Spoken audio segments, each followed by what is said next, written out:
friend, Sherri James here. In this video, we're going to talk about some strategies for how to train your mind. How to train your mind. So we're in the midst of a look back. I'm calling this the Best of the Bible Hangout. In 2015, we did a series called Empower the Giant Within. Empower the Giant Within, and there were 9 steps.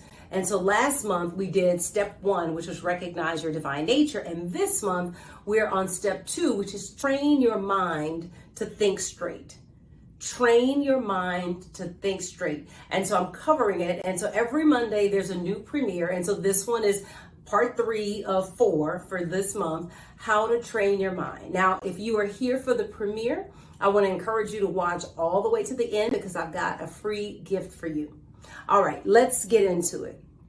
So the first thing that you need to understand about training your mind is that you have, I'm finding my words here. You want to let the will of God be done in you. You want to let the will of God be done in you. So what do I mean by that? Well, the reason that you have to let it be done in you is that it has to happen in you before it can happen outside of you.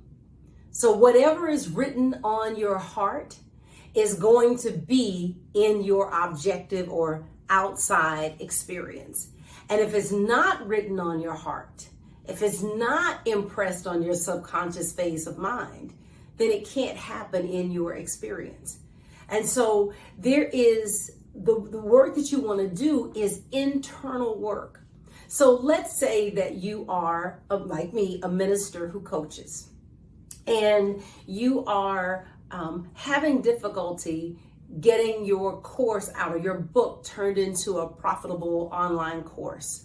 Well, something has to happen on the inside before it can happen on the outside. And so that first strategy is you're letting the will be done in you. You're letting the absolute good happen inside of you. There is an internal process to turning what you desire into a living reality. And the other part of really just how to think, strategies for how to train your mind, is not running from the Frankensteins you created. Now, I'm assuming the young kids probably don't know the scary Frankenstein. I think the ones I see today out there are pretty cartoonish. But Frankenstein was the creation of this doctor.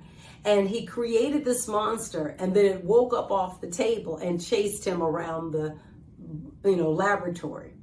And that's what's happening for us in many of our lives, that we have literally created some Frankensteins in the form of not enough time, in the form of being stretched in so many different directions, in the form of creating product, creating courses, but not even getting them out there because we feel guilty around doing something other than ministry, right? So what we want to do is not run and hide from the Frankensteins that we've created. If there is some guilt that you have around being a minister who also coaches, meaning, and you're earning money on the side, then you've got to face that guilt and you've got to deal with that. What's behind that? Who told you that? I read a stat, and there are ministry being a bivocational thing, meaning ministers who do more than just ministry, that there are at least 1 million ministers, whether they're in a lead role or in an associate role. There are more than 1 million ministers who have some kind of side hustle, who classify themselves as bivocational. 1 million. So the first thing is that you are not alone. And so if there is guilt that you have, you want to begin to explore that. Maybe you have some old ideas about what it is to be a minister that you're holding on to. The third part that I want to give you is that thought is the DNA for expression. Thought is the DNA for expression.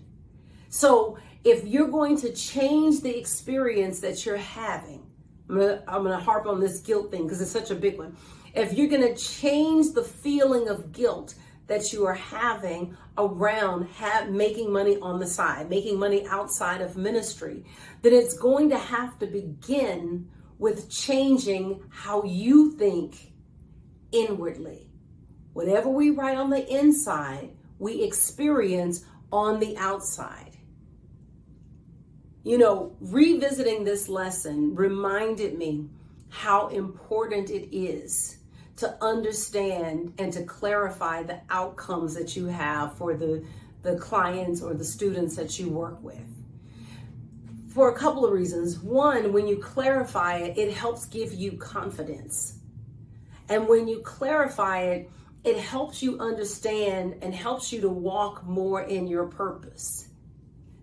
I submit to you that the Spirit's plan for you is bigger than ministry or ministry alone. And so it's worth you thinking differently about your coaching practice, about the books that you are writing, so that you are able to get them out there in a bigger way. Now, in my mastermind, we work with ministers who also coach to help them get crystal clear on the value that they bring. And if that sounds like something that you would be interested in, I want to let you know that I am at Simply Sherri J everywhere. And I would invite you to come be a part of the work that we are doing, because we're helping ministers who coach turn their books, turn their coaching systems into profitable online courses. All right.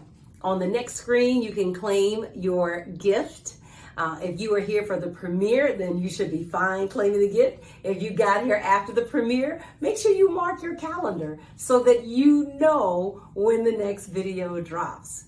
I have enjoyed this. I want to invite you back next week, where I'll give you part 4 of this conversation that we're having on how to train your mind to think straight. How to train your mind to think straight. Take care.